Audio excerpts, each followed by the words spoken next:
Magandang araw Pilipinas, narito ang latest sa lagay po ng ating panahon. Apektadong muli ng southwest monsoon o habagat ang kanlurang bahagi ng Southern Luzon at ng Visayas at ang buong Mindanao. So magdudulot itong habagat o southwest monsoon ng mga pagulan po sa kanlurang bahagi ng bansa. Samantala, update muna sa low pressure area na nasa loob ng ating area of responsibility. Huling nakita ang sentro po nito sa layong 705 kilometers sa ilangan huyan ng Infanta, Quezon. At sa kasalukuyan, yung trough nito or extension ay nagdudulot ng mga pagulan at nakakaapekto na sa silangang bahagi po ng Luzon at ng Visayas. Sa latest na analysis po natin ay may medium chance pa rin itong mabuo bilang isang bagyo. Ibig sabihin, ang chance nitong mabuo ay after 24 hours pa o beyond the 24-hour period. At sa kasalukuyan, sa ating analysis din, generally ay pa-west-northwestward pa rin ang kanyang pagtahak at posible po na mag-traverse ito o tumawid dito sa northern o kaya naman sa central Luzon sa mga susunod na araw. Kaya't patuloy po tayong magantabay sa updates ng Pag-asa at kung sakaling magbuo ito bilang isang bagyo, sa loob ng ating area of responsibility ay papangalanan ho natin itong si Bagyong Isang.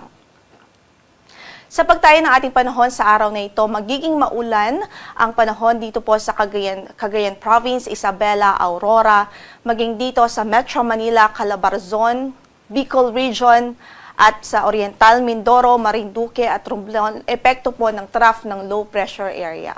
Samantala sa Occidental Mindoro at Palawan, asahan din natin ang maulap na papawirin at mataas na tsansa ng mga pagulan dahil sa habagat o southwest monsoon. Para sa pagtaya ng ating temperatura sa Metro Manila from 24 to 30 degrees Celsius, 17 to 25 degrees Celsius sa Baguio City, 25 to 32 naman sa Lawag, 24 to 31 degrees Celsius sa Tuguegarao City, habang 25 to 31 degrees Celsius din ho sa Legazpi City. Sa Tagaytay ay 23 to 29 degrees Celsius naman ang inaasahan natin magiging agwat ng temperatura. Again, magiging maulap ang papawirin at mataas po yung chance ng mga pagulan sa maghapong ito dito po sa Metro Manila, Calabarzon, Bicol Region, Oriental Mindoro, Marinduque, Romblon, maging sa Aurora, Cagayan Province at Isabela, dulot ng trough o extension po nitong low pressure area na nasa loob ng ating PAR.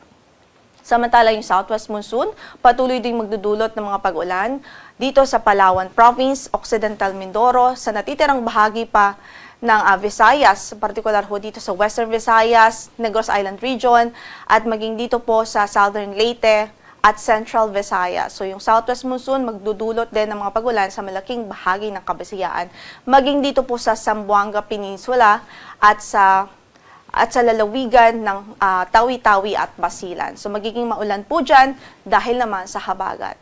Ang Northern Eastern Samar, maging ang Samar Province at Biliran Province ay mataas din ang tsansa ng mga pag-ulan sa araw na ito dahil din sa trough ng low pressure area.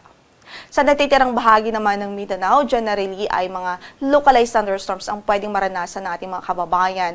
So dito po sa natitirang bahagi din ng Luzon, partikular dito sa Ilocos Region, Cordillera Administrative Region, natitirang bahagi pa ng Cagayan Valley, at natitirang bahagi ng Central Luzon, makakaranas din ng bahagyang maulap hanggang sa maulap na papawirin at tsansa po ng mga pagkidlat, pagkulog o thunderstorms.